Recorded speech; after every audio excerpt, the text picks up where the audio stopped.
What financial reporting frameworks should a CPI candidate know for FAR and BAR? The core framework is U.S. GAAP, established primarily by the FISB for non-governmental entities. You should also know GISB standards for state and local governmental entities, SEC reporting rules for public companies, and special purpose frameworks such as the cash basis, tax basis, regulatory basis, and contractual basis. For the exam, always identify which framework applies first, because recognition, measurement, presentation, and disclosure can change depending on the reporting basis. What are the primary financial statements under U.S. GAAP for for-profit entity? The primary financial statements are balance sheet/statement of financial position, reports assets, liabilities, and equity at a point in time. Income statement reports revenues, expenses, gains, and losses over a period. Statement of comprehensive income reports net income plus other comprehensive income items. Statement of changes in equity reconciles beginning and ending equity balances. Statement of cash flows reports cash receipts and cash payments classified as operating, investing, and financing. Notes to the financial statements provide required details, accounting policies, commitments, contingencies, and other explanations. On FIR, remember that the notes are considered an integral part of the financial statements. What is the purpose of a balance sheet? The balance sheet shows an entity's financial position at a specific date. It presents assets, probable future economic benefits obtained or controlled by the entity. Liabilities, probable future sacrifices of economic benefits arising from present obligations. Equity, residual interest in assets after deducting liabilities. The balance sheet helps users evaluate liquidity, solvency, capital structure, and resource composition. High-yield exam point. The basic equation is assets equals liabilities plus equity. What is the difference between a single-step and a multi-step income statement? A single-step income statement groups all revenues and gains together, then subtracts all expenses and losses to arrive at income before tax, and then net income. It is simple but provides less detail. A multi-step income statement separates operating from non-operating items and highlights subtotals such as gross profit, operating income, income before tax, net income. FIR frequently tests classification. For example, interest revenue and interest expense are usually non-operating for most non-financial companies. What is comprehensive income, and what items usually appear in OCI? Comprehensive income equals all changes in equity during a period from non-owner sources. It includes net income, other comprehensive income, OCI. Common OCI items include certain unrealized gains and losses on debt securities, classified as fair value through OCI, foreign currency translation adjustments, some pension-related adjustments, gains and losses on cash flow hedges to the extent effective, CPI tip. OCI bypasses the income statement initially, but accumulated OCI is reported in equity. How is the statement of cash flows organized under the indirect method? The statement of cash flows has 3 sections: operating activities, investing activities, financing activities. Under the indirect method, operating cash flow starts with net income and adjusts for non-cash items such as depreciation, amortization, and impairment. Gains and losses included in net income that belong in investing or financing sections. Changes in operating working capital accounts such as receivables, inventory, payables, and accrued expenses. A classic exam rule: increase in an operating asset is subtracted, while increase in an operating liability is added. What are common classifications in the statement of cash flows that CPI candidates confuse? Common trouble spots include purchase or sale of PPE and investments, investing activities, borrowing and repayment of principal, financing activities, issuance of stock and treasury stock transactions, financing activities, interest paid and interest received under U.S. GAAP, operating activities, dividends received, operating activities, dividends paid, financing activities. Another key point: significant non-cash investing and financing activities are disclosed separately, not in the main body of the cash flow statement. What is the general approach to preparing adjusting entries at period end? Adjusting entries are made to apply the accrual basis and proper matching/period recognition. Common categories are accrued revenues, accrued expenses, deferred revenues. Prepaid expenses, estimates such as bad debt expense, depreciation, amortization, and warranty expense. The goal is to ensure revenues are recognized when earned and expenses when incurred, regardless of cash timing. Many FIR simulations test whether you can identify the needed adjustment and its effect on statements. How are consolidated financial statements prepared when one company controls another? Consolidated financial statements present the parent and subsidiary as one economic entity.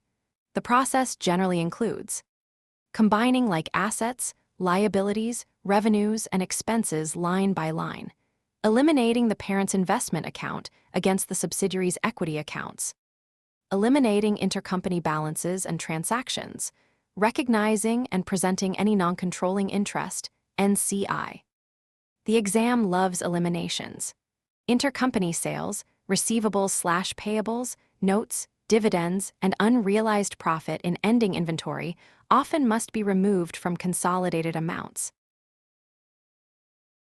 What is non-controlling interest, and where is it reported? Non-controlling interest, NCI, is the portion of a subsidiary's net assets and earnings attributable to owners other than the parent. In consolidated financial statements, NCI is reported in equity, separate from the parent shareholders' equity. Net income is allocated between the parent and non-controlling interest. Even when the parent owns less than 100% of the subsidiary, the consolidated statements still include 100% of the subsidiary's assets and liabilities, with NCI reflecting the outside ownership interest. Why are intercompany transactions eliminated in consolidation? Intercompany transactions are eliminated because consolidated statements must report only results from transactions with outside parties. If the parent sells inventory to the subsidiary, the consolidated entity has not yet earned profit from that transaction until the inventory is sold externally.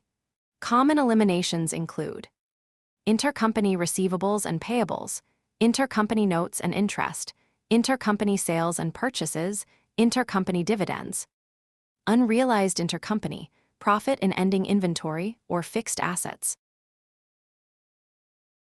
What are the key financial statements for not-for-profit organizations? Not-for-profit entities generally present statement of financial position, statement of activities, statement of cash flows, statement of functional expenses for certain organizations, especially voluntary health and welfare entities.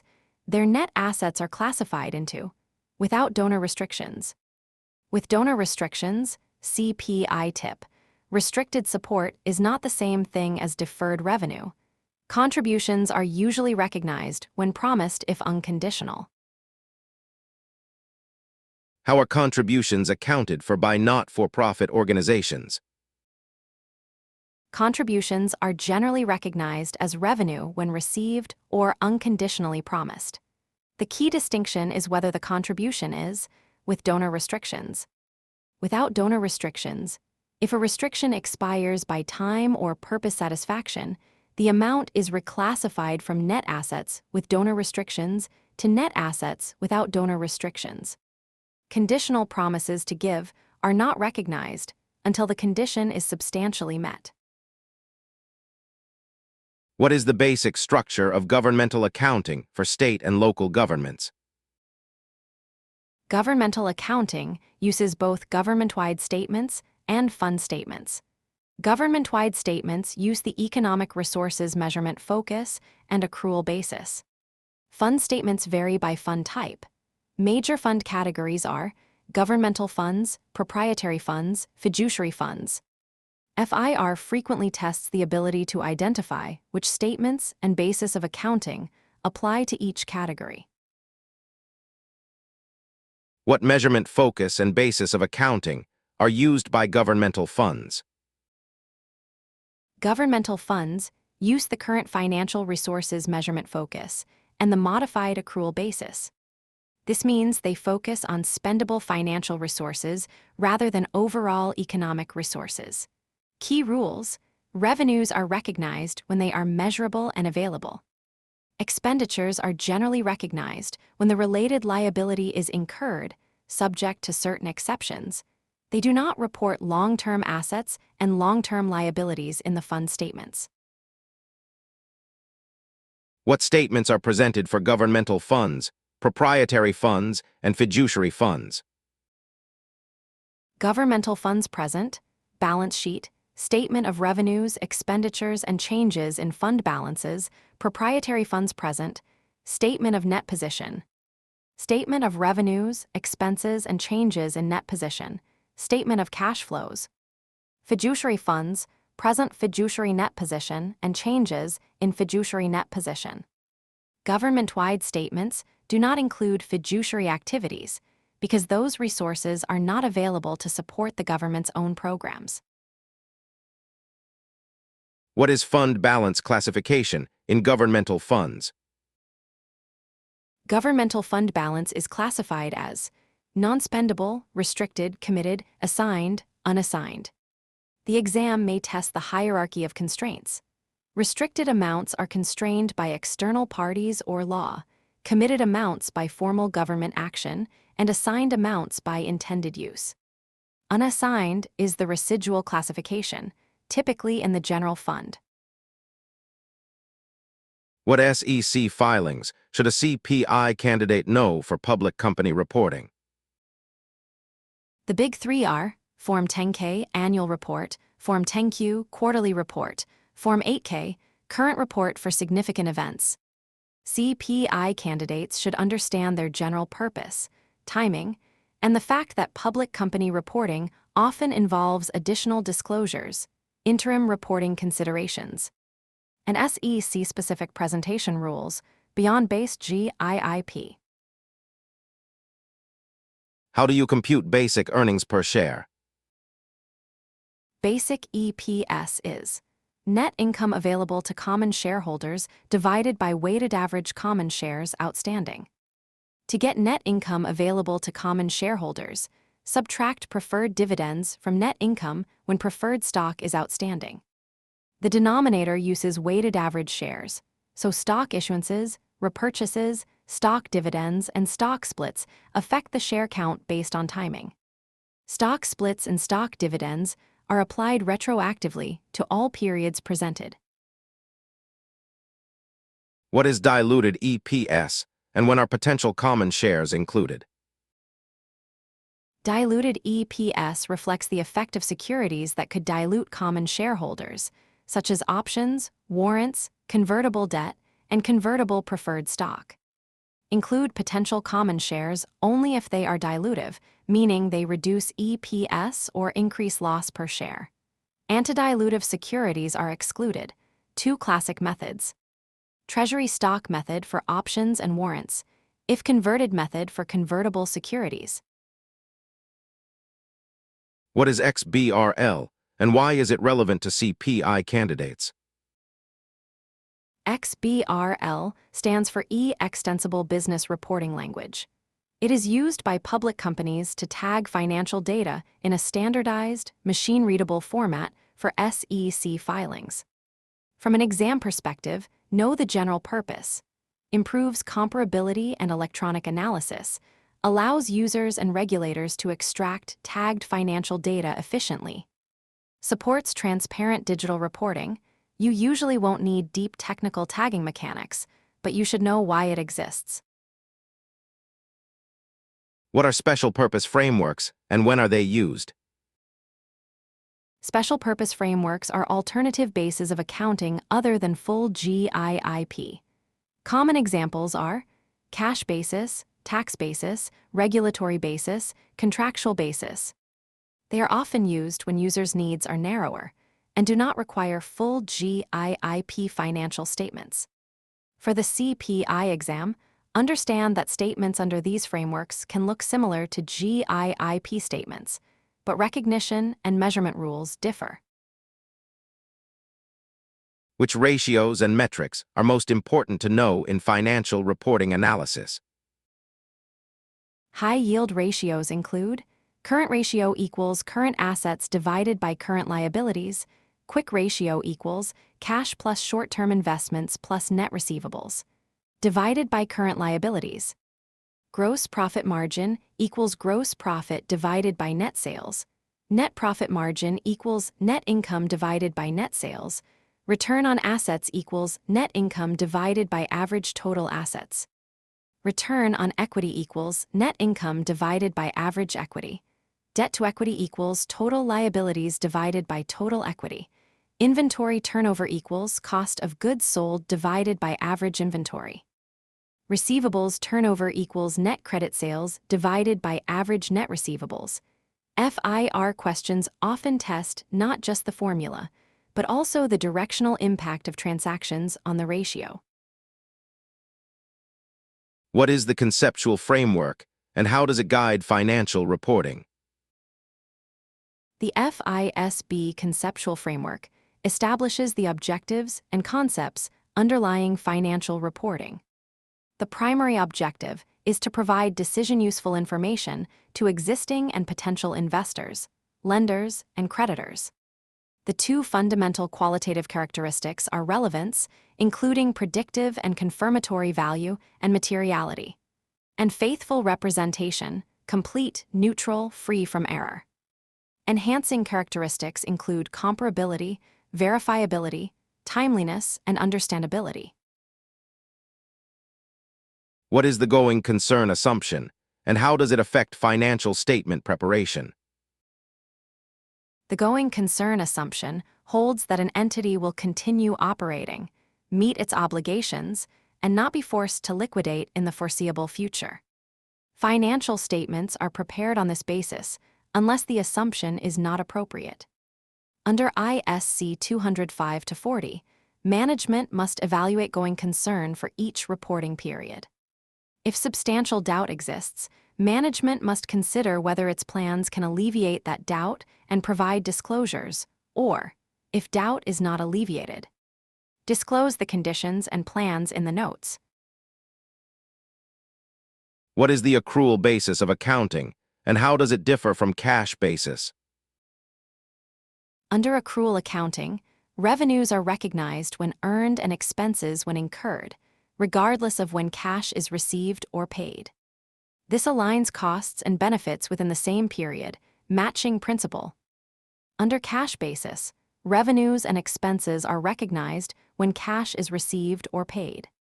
Cash basis may be used by very small entities and certain tax reporting contexts, but does not conform to GAAP for general-purpose financial statements. What is the matching principle, and where does it apply in financial reporting? The matching principle, part of the expense recognition principle, requires that expenses be recognized in the same period as the revenues they help generate. This is why depreciation, cost of goods sold, and warranty expense are tied to the related revenue-generating activities. For expenses not directly associated with revenue, period costs such as administrative salaries and rent, they are expensed in the period incurred. The matching principle is a core GAAP concept tested in adjusting entry and income statement questions.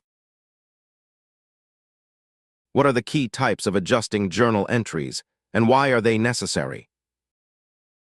Adjusting entries ensure proper accrual basis reporting at period end. The four types are 1. accrued revenues, revenue earned but not yet billed/received. 2. Accrued expenses, expenses incurred but not yet paid/recorded. 3. Deferred revenues, cash received before revenue is earned, the liability is reduced as earned. 4. Deferred expenses prepaid, cash paid in advance, expense is recognized as benefits are consumed. Without adjusting entries, financial statements would violate accrual accounting. What is a trial balance, and how is it used in the accounting cycle? A trial balance is a listing of all ledger accounts with their debit or credit balances. It is used to verify that total debits equal total credits after posting journal entries. The accounting cycle typically proceeds: analyze transactions, journalize, post to ledger, prepare trial balance, record adjusting entries, prepare adjusted trial balance, prepare financial statements, record closing entries, prepare post-closing trial balance. FAR may test the sequence or test transactional effects on specific accounts. What are closing entries, and what accounts are closed at year-end? Closing entries transfer the balances of temporary accounts, revenues, expenses, gains, losses, and dividends declared to retained earnings. 1. Debit each revenue account, credit income summary or directly retained earnings. 2. Credit each expense account, debit income summary. 3. Close income summary to retained earnings, the net income or loss. 4. Debit retained earnings or dividends declared, for dividends declared. Permanent accounts, assets, liabilities, equity, are not closed, their balances carry forward. What is the difference between operating and non-operating items on the income statement? Operating items relate to the entity's primary revenue-generating activities: sales revenue, cost of goods sold, selling expenses, and general/administrative expenses, income from operations. Non-operating items are peripheral gains/losses and income/expenses not central to ongoing operations. Interest income, interest expense, gains/losses on investments or asset disposals. And dividend income. On a multi-step income statement, these appear below income from operations. For manufacturing and retail companies, interest expense is a classic non-operating item. How is discontinued operations reported on the income statement? A discontinued operation involves a separately identifiable component, segment, operating unit, that has been disposed of or classified as held for sale. It is reported as a single line item below continuing operations on the income statement. Income, loss, from discontinued operations, net of tax. This includes results of operations during the phase-out period and any gain or loss on disposal. Prior periods are restated to present the discontinued component separately, providing comparability of continuing operations. What is extraordinary items treatment under current U.S. GAAP? The concept of extraordinary items was eliminated by ISU 2015-01. Prior to 2015, extraordinary items were unusual and infrequent events reported separately, net of tax, below income from continuing operations. Now, unusual and or infrequent items are presented as a separate component of income from continuing operations, pre-tax, but there is no longer a special, extraordinary classification. FAR candidates may encounter old exam questions referencing extraordinary items. No, they are no longer reported separately. What is other comprehensive income, OCI, and how is it presented?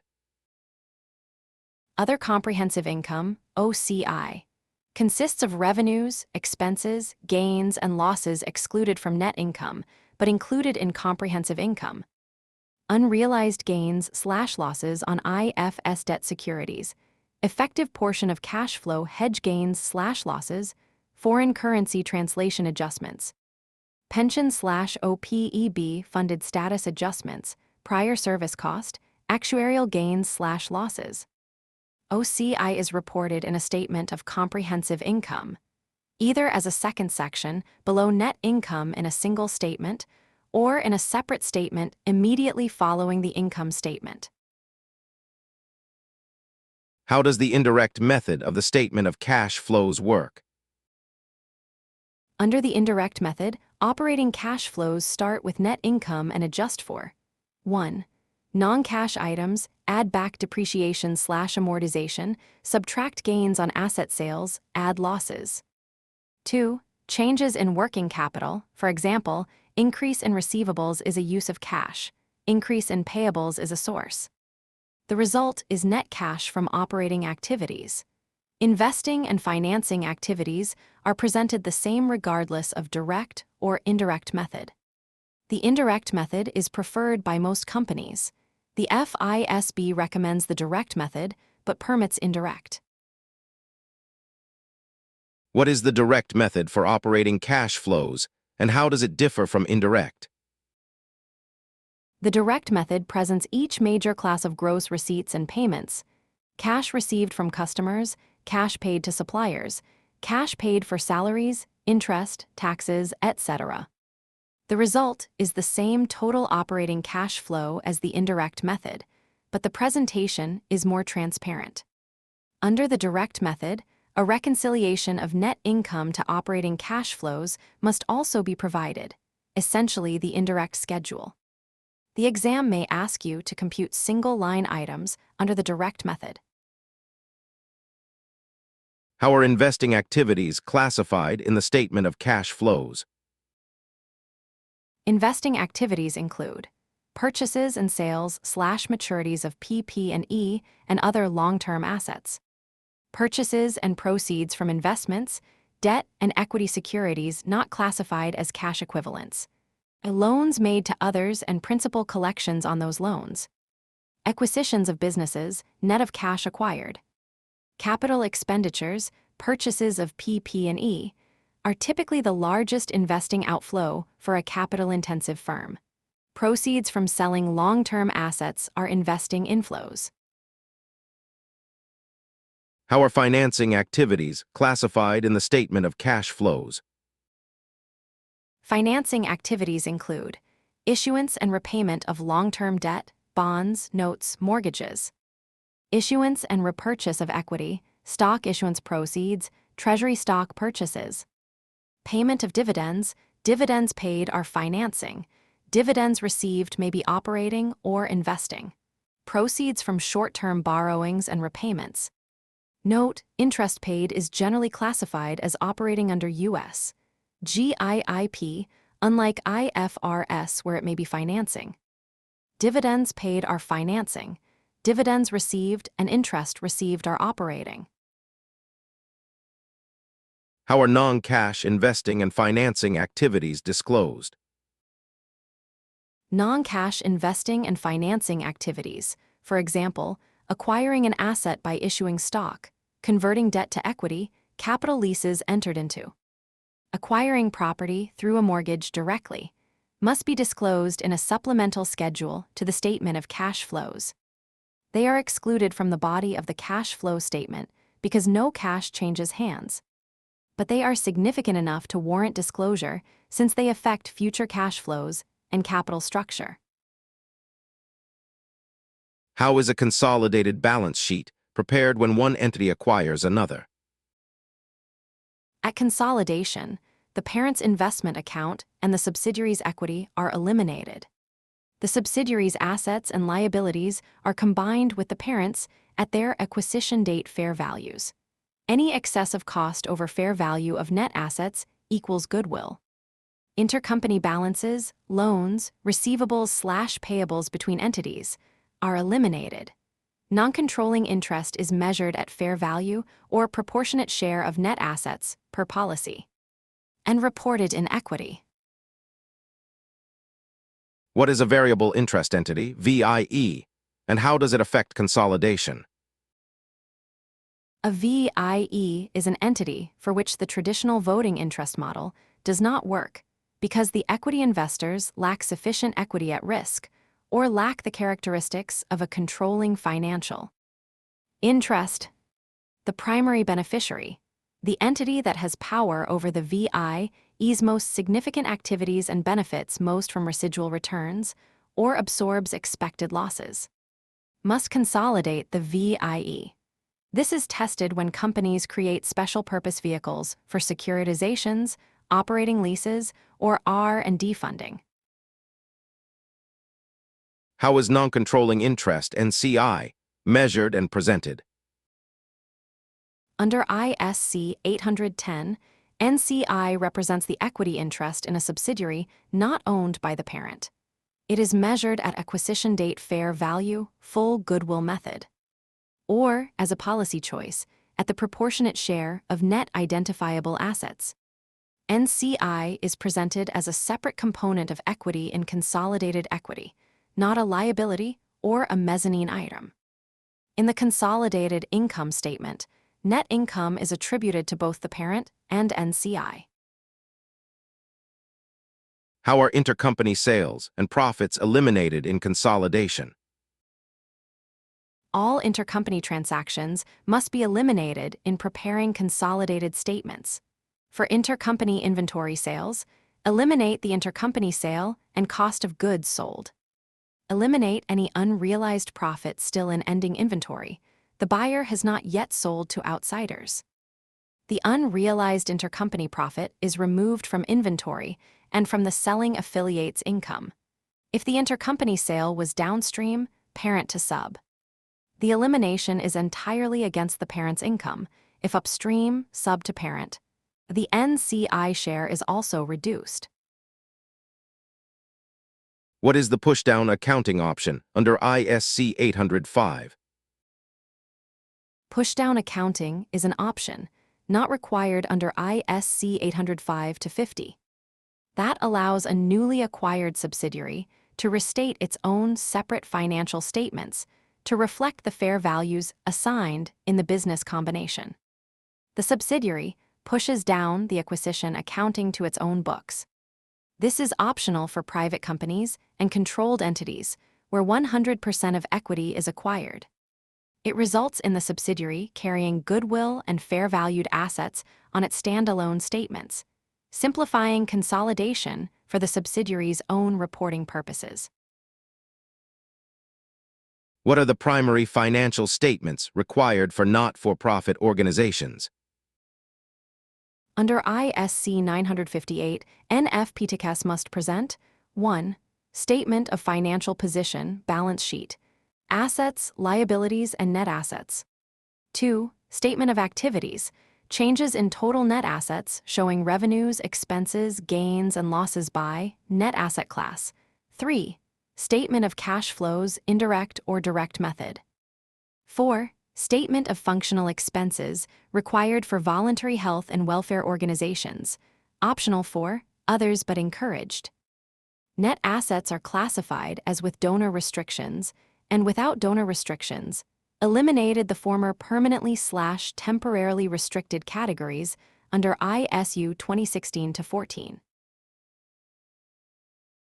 How are contributions received by not-for-profit organizations classified? Under ISC 958-605, contributions are recognized as revenue with or without donor restrictions. When received, unconditional. The classification depends on donor-imposed restrictions. Without donor restrictions, immediately available for general use. With donor restrictions, purpose or time restricted, released when conditions are met, reclassified to. Without restrictions via net asset release. Conditional contributions, dependent on a future uncertain event, are recognized only when the condition is substantially met. What is the difference between governmental funds and proprietary funds? Governmental funds, general, special revenue, capital projects, debt service, permanent funds. Use the current financial resources measurement focus and the modified accrual basis. They track inflows and outflows of current financial resources. Proprietary funds, enterprise funds, internal service funds Use the economic resources measurement focus and the accrual basis, similar to for-profit accounting. They report long-term assets, liabilities, and all revenues and expenses. What is the modified accrual basis of accounting used in governmental funds? Under modified accrual, revenues, recognized when measurable and available to finance current period expenditures, generally collected within 60 days after year-end. Expenditures, not expenses, recognized when the related liability is incurred, except for long-term debt, principal and interest recognized when due. Capital outlays and debt repayments are expenditures, not depreciation. Assets acquired appear in government-wide statements, not in fund statements. What is the government-wide statement of net position, and how does it differ from fund statements? The government-wide statement of net position presents the government as a whole, governmental activities plus business-type activities, using full accrual basis and economic resources focus. It includes long-term assets, PP&E, infrastructure, and long-term liabilities, bonds, pensions. Fund statements present individual funds using modified accrual, governmental, or accrual, proprietary. A reconciliation bridges the fund balance sheet to the government-wide net position. Differences arise from capital assets, long-term liabilities, and internal service funds. What are the major governmental fund types and their purposes? 1. General fund, day-to-day governmental operations, only one per government. 2. Special revenue funds, restricted revenues for specific purposes, for example, federal grants, gas tax. 3. Capital projects funds, acquisition/construction of major capital assets. 4. Debt service funds, repayment of long-term debt principal and interest. 5. Permanent funds, endowment-like, only earnings not principal, can be spent. A fund is reported as a major fund if it meets quantitative thresholds. Others are combined into a non-major column. What is a budgetary comparison schedule, and why is it required for governmental entities? Governmental entities are required to present a budgetary comparison schedule or statement for the general fund and each major special revenue fund with a legally adopted annual budget. It shows original budget, final amended budget, actual results on the budgetary basis, which may differ from GAAP. This enables accountability, demonstrating that management complied with legally appropriated budgets. It is presented as required supplementary information, RSI, in GISB-based financial statements. How are pensions accounted for in governmental accounting under GISB 68? Under GISB 68, governmental employers must recognize a net pension liability, NPL, on the government-wide statement of net position equal to the plan's total pension liability minus the plan's net fiduciary position, assets. Pension expense includes service cost, interest on the liability, projected earnings on assets, and changes in assumptions. Differences between expected and actual experience and assumption changes are recognized in deferred outflows/inflows of resources, not OCI as under FISB. What SEC filings should CPA candidates understand for public company reporting? Key SEC filings, Form 10-K, Annual Report with Audited Financial Statements, MD&A, Risk Factors, filed within 60-90 days after fiscal year-end. Form 10-Q, Quarterly Report with Unaudited Financial Statements, filed within 40-45 days after each of the first 3 fiscal quarters. Form 8-K, Current Report for Material Events, Earnings, Acquisitions, Management Changes, filed within 4 business days. Form S-1, Registration Statement for Initial Public Offerings. Form DEF-14I, Proxy Statement, Shareholder Meeting Disclosures, Executive Compensation. What is management's discussion and analysis, MD&A, and what does it cover? MD&A is a required section of the annual report, 10K, and quarterly report, 10Q, in which management discusses the company's financial condition, results of operations, and cash flows.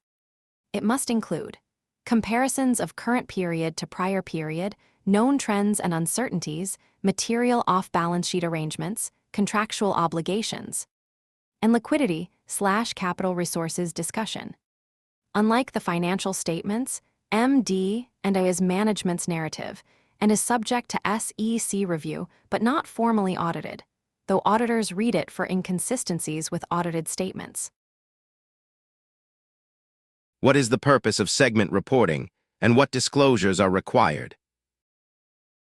Segment reporting, ISC 280, requires disclosures about a company's operating segments, components for which discrete financial information is available and reviewed by the Chief Operating Decision Maker, CODM. Required disclosures include revenues, profit/loss, assets, and capital expenditures for each reportable segment. A segment is reportable if it meets a 10% threshold for revenue, profit/loss, or assets.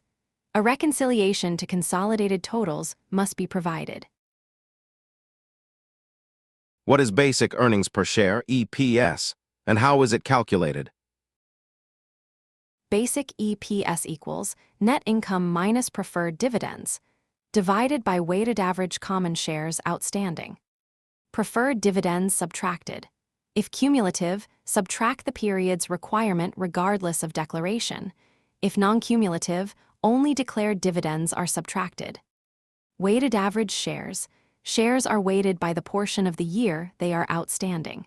Stock splits and stock dividends are applied retroactively to all periods presented. How are diluted EPS computed, and which securities are dilutive? Diluted EPS equals adjusted net income divided by weighted average shares plus dilutive potential shares. Dilutive securities include stock options/warrants, treasury stock method. Convertible debt, if converted method, add back after-tax interest to numerator, add converted shares to denominator. And convertible preferred, add dividends back, add converted shares. A security is antidilutive if including it would increase EPS. Antidilutive securities are excluded. What is the treasury stock method, used for options in diluted EPS? Under the treasury stock method, options are assumed exercised at the beginning of the year or grant date if later. Proceeds from hypothetical exercise are used to repurchase shares at the average market price. Net dilutive shares equals shares issuable upon exercise minus shares assumed repurchased. If the exercise price average market price, the options are antidilutive and excluded from diluted EPS. Only options that are in the money on average during the period are dilutive. How does the if-converted method work for convertible bonds in diluted EPS? Under the if-converted method, convertible debt is assumed converted at the beginning of the period or issuance date if later. 2 adjustments. 1. Numerator. Add back the after-tax interest expense avoided, interest times 1 minus tax rate. 2. Denominator. Add the number of shares that would be issued upon conversion. If the adjusted EPS is lower than basic EPS, the convertible debt is dilutive and included. If conversion would increase EPS, exclude it as antidilutive. What is interim financial reporting, and how does it differ from annual reporting? Interim financial reporting, ISC 270, treats each interim period as an integral part of the annual period, not a discrete standalone period. This means annual costs, bonuses, repairs may be allocated across quarters. Inventory write-downs to NRV may be reversed in a later quarter if prices recover during the same annual period.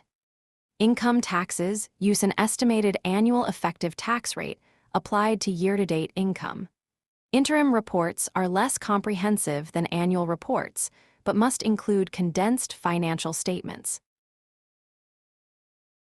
What is a segment's quantitative threshold under ISC 280? An operating segment is reportable if it meets any one of the following thresholds. Its reported revenue, internal plus external, greater or equal to 10% of the combined revenue of all segments. The absolute value of its reported profit or loss, greater or equal to 10% of the greater of combined profit of profitable segments or combined loss of unprofitable segments. Its assets greater or equal to 10% of the combined assets of all segments. Also, reportable segments must collectively account for greater or equal to 75% of external revenues. Additional segments are added until this threshold is reached. How are related party transactions disclosed in SEC filings and GAAP financials?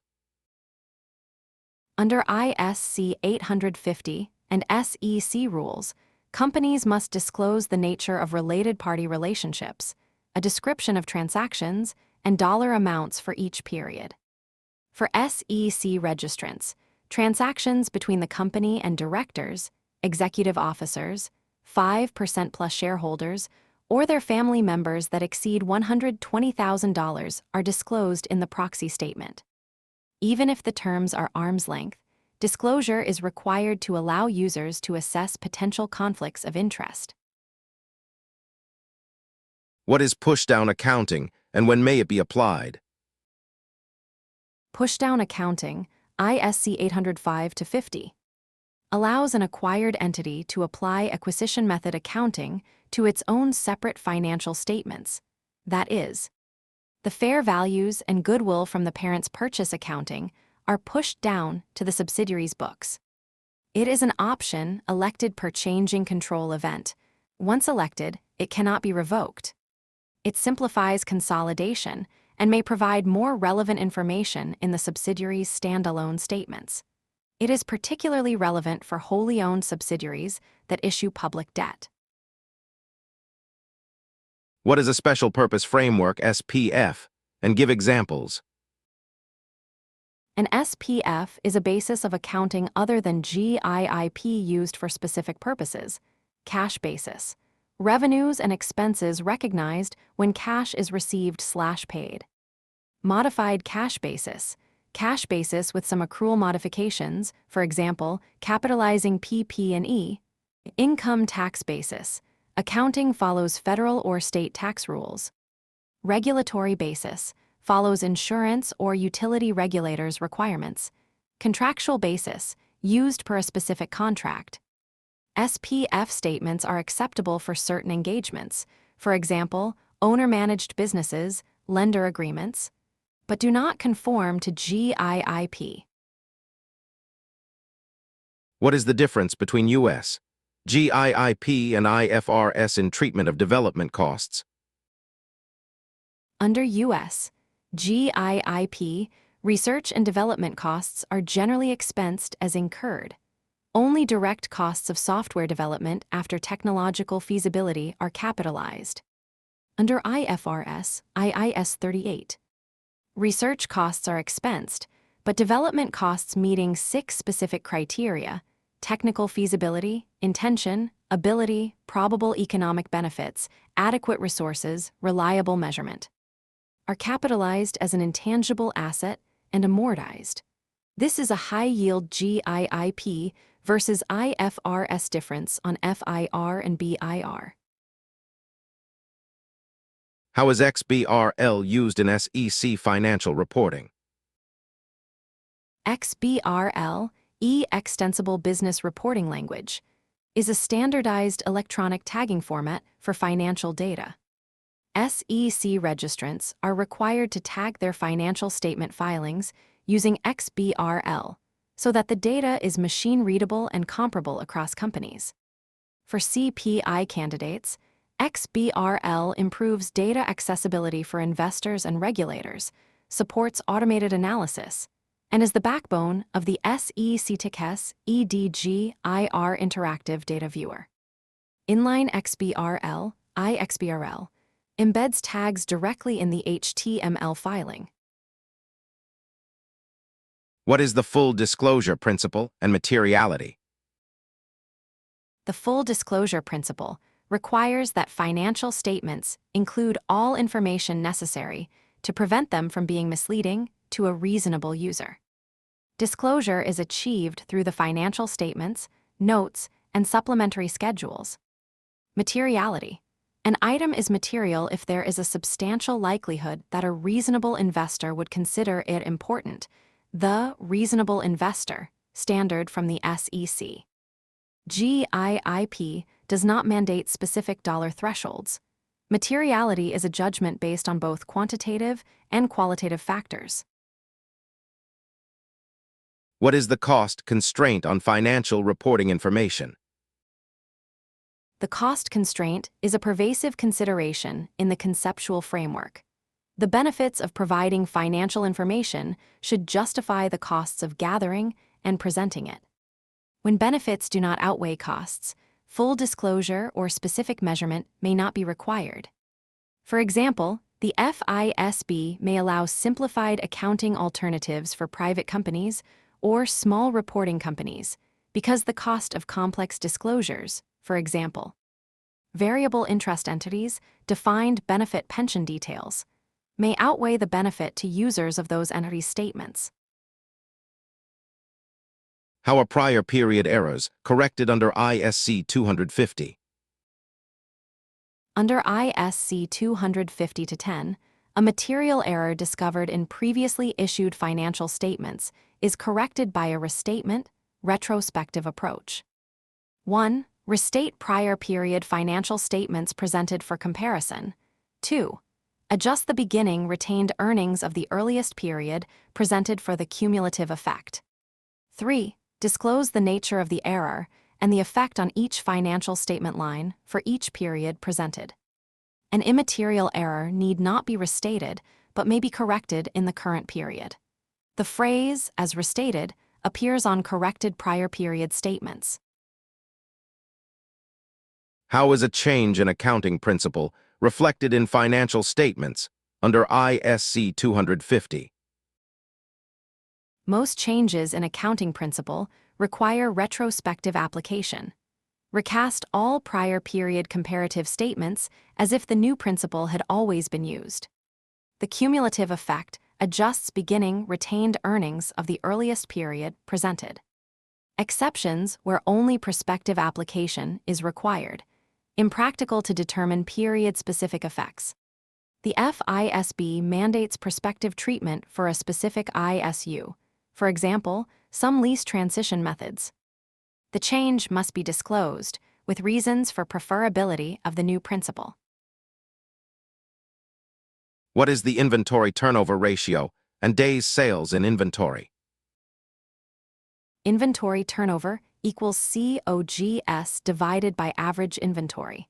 Measures how efficiently inventory is managed. Higher turnover generally indicates faster selling inventory. Days sales in inventory equals 365 divided by inventory turnover, or ending inventory divided by COGS times 365. Measures how many days' worth of COGS is held in inventory. Together, these ratios appear in the cash conversion cycle. What is the receivables turnover and average collection period? Receivables turnover equals net credit sales divided by average net accounts receivable. Measures how quickly receivables convert to cash. Average collection period, days sales outstanding, DSO, equals 365 divided by receivables turnover.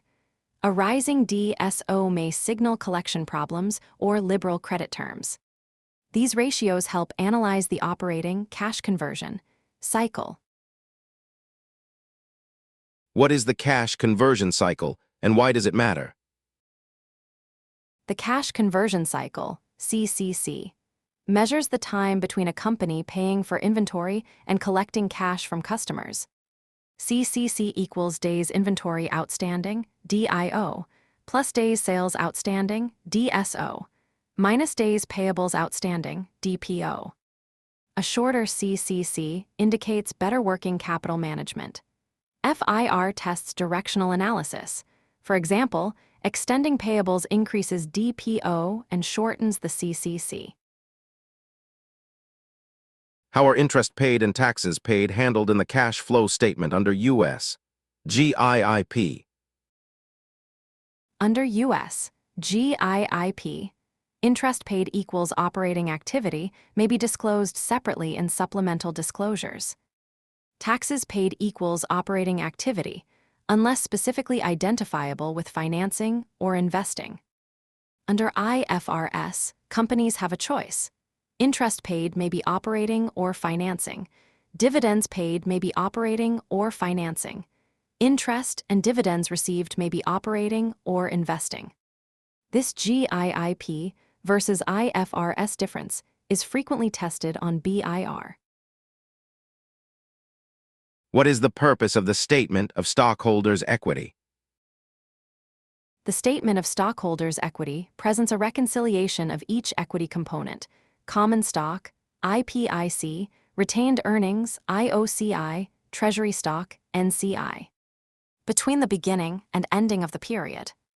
It captures net income, OCI, dividends declared, stock issuances/repurchases/retirements, stock-based compensation, accounting changes, and prior period adjustments. It links the income statement, net income feed, to the balance sheet, ending equity balances. What are off-balance sheet arrangements, and why are they disclosed? Off-balance sheet arrangements are transactions or relationships that can affect an entity's financial condition, revenues, expenses, results of operations, liquidity, or capital resources, but may not be reflected on the face of the balance sheet. Examples: operating leases, pre-ISC 842, synthetic leases, certain guarantees, VIEs not consolidated, take-or-pay contracts. SEC registrants must disclose off-balance sheet arrangements in MD and A. After ISC 842, operating leases are now on balance sheet, reducing common off-balance sheet exposure. How are guarantees disclosed and potentially accrued under GAAP? Under ISC 460, a guarantee must be recorded at fair value at inception as a liability, even if no payment is probable. Subsequently, the guarantee liability decreases as it is amortized or released. Additionally, under the loss contingency framework, if a loss under the guarantee is probable and estimable, it must be accrued. FAR tests the distinction. The initial fair value recognition is separate from the contingent loss accrual. What are common-size financial statements, and how are they used? Common-size statements express each line item as a percentage of a base figure: income statement, percentage of net revenues; balance sheet, percentage of total assets. They allow comparison across companies of different sizes and over time regardless of absolute dollar differences. CPI candidates use them in ratio analysis and trend analysis questions. A common-size income statement showing COGS at 65% and SG, and at 20% immediately reveals the cost structure. What are the primary financial statement ratios tested in CPA FAR for profitability? Key profitability ratios. Gross profit margin equals gross profit divided by net sales. Operating profit margin equals operating income divided by net sales. Net profit margin equals net income divided by net sales. Return on assets, ROI, equals net income divided by average total assets. Return on equity, ROE, equals net income divided by average equity. Asset turnover equals net sales divided by average total assets. DuPont, ROE equals net profit margin times asset turnover times equity multiplier. What is the payout ratio and retention, plowback, Ratio. Payout ratio equals dividends per share divided by EPS, or total dividends divided by net income. Measures what fraction of earnings is paid out as dividends. Retention ratio equals 1 minus payout ratio. Measures what fraction is reinvested, retained. A high retention ratio supports faster growth. A high payout ratio returns more to shareholders. These ratios factor into sustainable growth rate analysis and dividend policy questions on FIR. How is book value per share different from market value per share? Book value per share equals stockholders' equity minus preferred liquidation value divided by common shares outstanding. It reflects the historical cost basis of recorded net assets. Market value per share equals current trading price. It reflects investor expectations of future earnings and cash flows, risk, and growth, all forward-looking factors not captured by historical cost accounting. The difference between market and book value is often large for intangible-heavy companies, tech, pharma, where internally generated intangibles are not recognized on the balance sheet. What is the price earnings P/E ratio and how is it used by analysts? P/E ratio equals market price per share divided by earnings per share. It measures how much investors pay per dollar of earnings. A high P/E suggests high growth expectations or low risk. A low P/E may indicate a value stock or declining business. FIR does not heavily test P/E interpretation, but BIR uses it in financial analysis. CPI candidates should know the formula, and that trailing P/E uses historical EPS, while forward P/E uses projected EPS. How is the statement of cash flows used to assess quality of earnings? Quality of earnings analysis compares operating cash flows to net income. Large, persistent gaps, net income operating cash flows, may signal aggressive revenue recognition, channel stuffing, or non-cash income items. Common reconciliation items to scrutinize: large increases in receivables or deferred revenue, growing intangible amortization backing out prior acquisitions, and extraordinary gains boosting net income without cash impact. FIR may ask how a change in accounts receivable or inventory affects operating cash flow. What are the major differences between IFRS and US GAAP in financial statement presentation? Key IFRS versus GAAP presentation differences. IFRS uses Statement of Financial Position, GAAP, balance sheet. IFRS allows reverse liquidity ordering, non-current before current. GAAP, current first generally. IFRS requires a minimum of 2 years for all periods presented.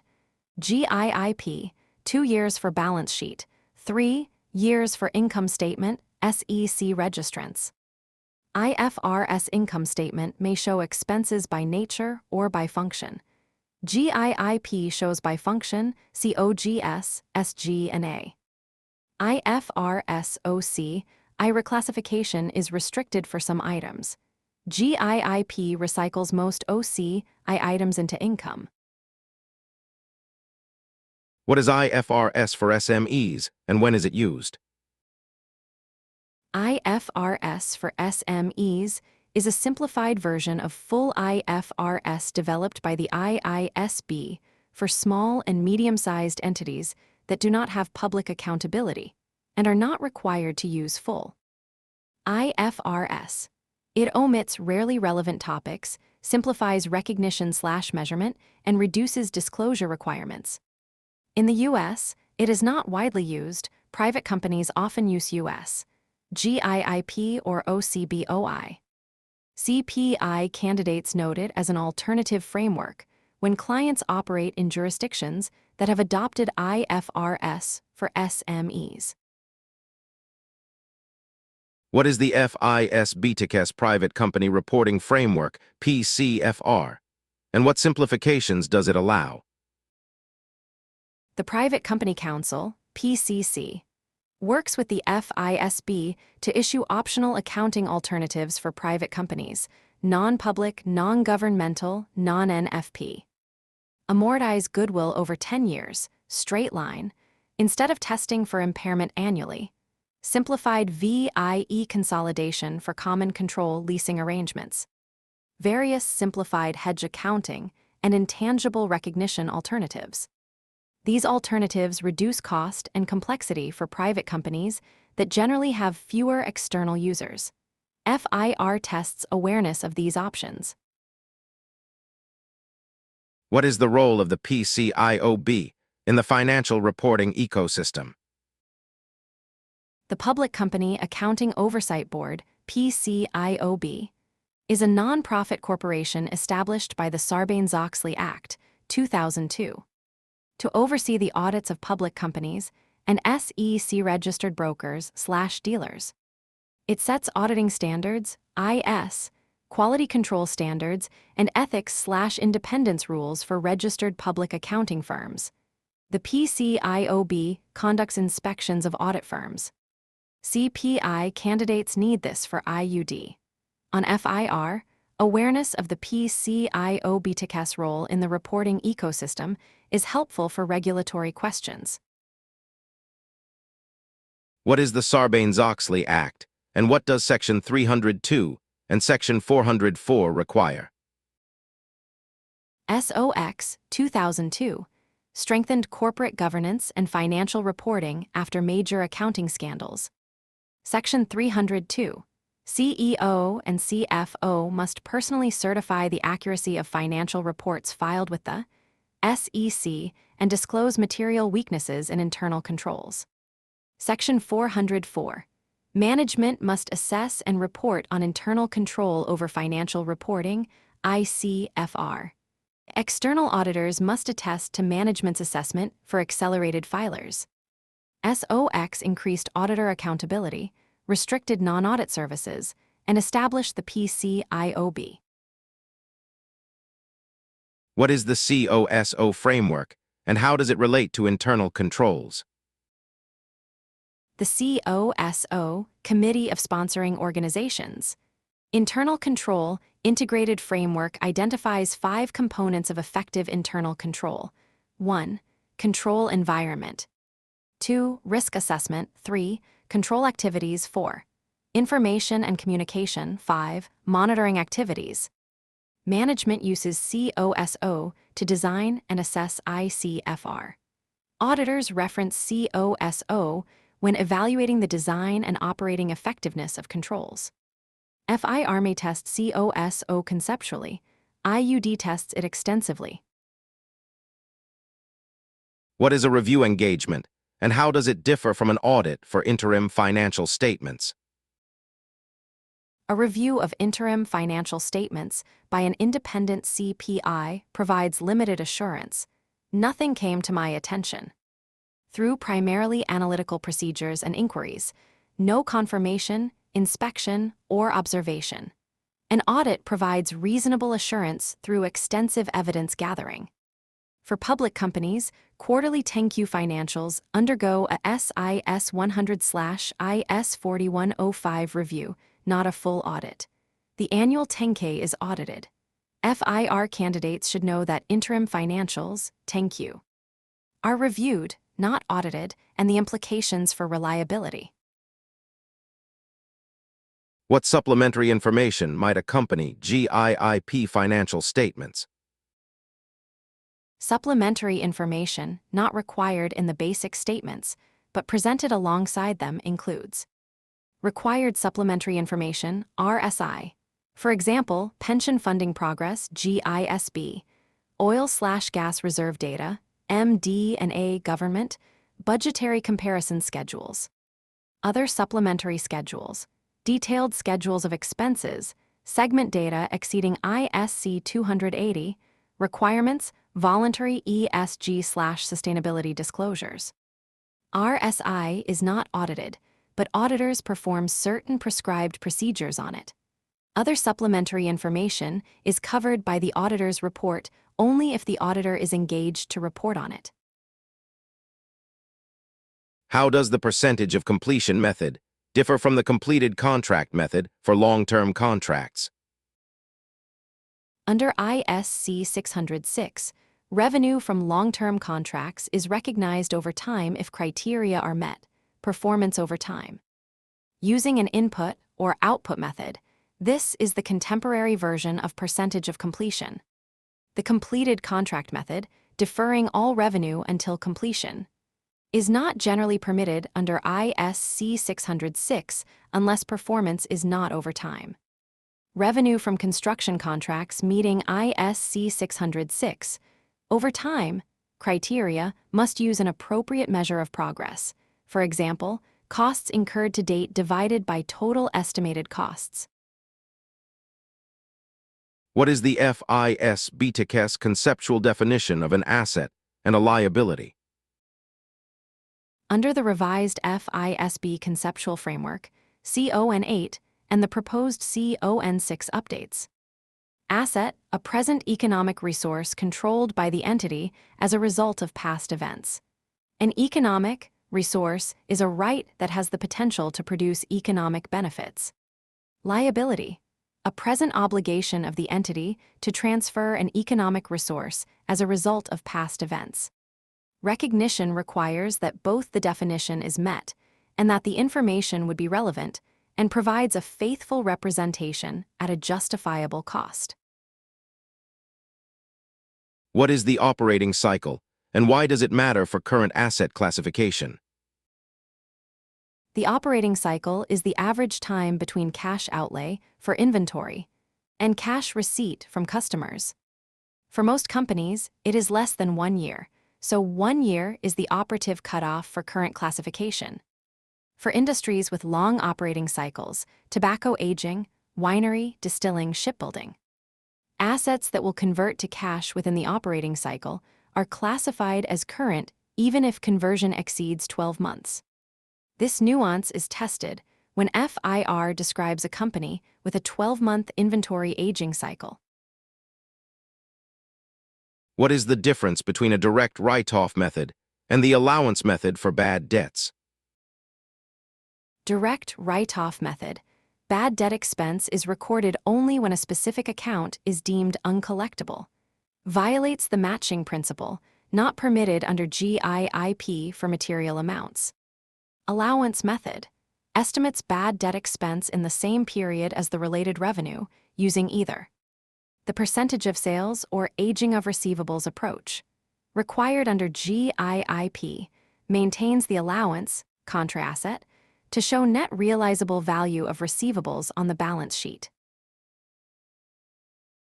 What is a multi-entity or combined financial statement, and when is it used?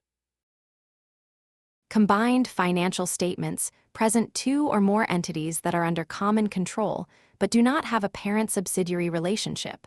For example, brother-sister corporations. They aggregate the financials of the related entities, eliminating intercompany transactions. They differ from consolidated statements, which require a parent-subsidiary relationship. Combined statements are used in SEC registration statements for related entities, real estate joint ventures, and management presentations. What is a comparative financial statement, and why are prior periods presented? Comparative financial statements present the current period alongside 1 or more prior periods to enable trend analysis and year-over-year comparisons. Under GIIP, public companies present. Balance sheet, 2 years income statement, SCF equity, 3 years. Prior periods are retroactively adjusted when an error correction or retrospective accounting change occurs. Comparatives enhance relevance and usefulness for decision makers. What is the purpose of the notes to the financial statements? Notes, footnotes, are an integral part of the financial statements and provide accounting policies and estimates used. The summary of significant accounting policies note is always first. quantitative details supporting financial statement line items, for example, debt maturities, lease schedules, segment data, pension details, income tax reconciliation. Qualitative disclosures about risks, uncertainties, commitments, contingencies, related parties, and subsequent events. Notes are required under GIIP. Their omission or insufficiency can render financial statements misleading. What is the statement of functional expenses required for certain not-for-profit organizations? The statement of functional expenses disaggregates expenses by both function, program services versus supporting activities, and natural classification, salaries, rent, supplies, depreciation. In a matrix format, under ISC 958-205, post ISU 2016-14. All NFPTCS must disclose the relationship between functional and natural classification in the statement, notes, or schedule. Voluntary health and welfare organizations must present it as a basic financial statement. The exam tests functional versus natural expense categories. What are the key differences between accrual basis GIIP and the income tax basis of accounting? GIIP, accrual basis. Recognition of revenues when earned and expenses when incurred, requires adjusting entries, estimates, allowances, depreciation lives, and comprehensive disclosure. Income tax basis. Follows Internal Revenue Code rules, revenues reported when taxable, deductions when deductible. Key differences: accelerated depreciation, MICRS. Installment sales method, disallowed accruals, contingent liabilities until paid. And no goodwill impairment, tax amortization is ratable over 15 years. Entities using the tax basis issue financial statements that may omit deferred taxes entirely, since the basis of measurement is already tax compliant.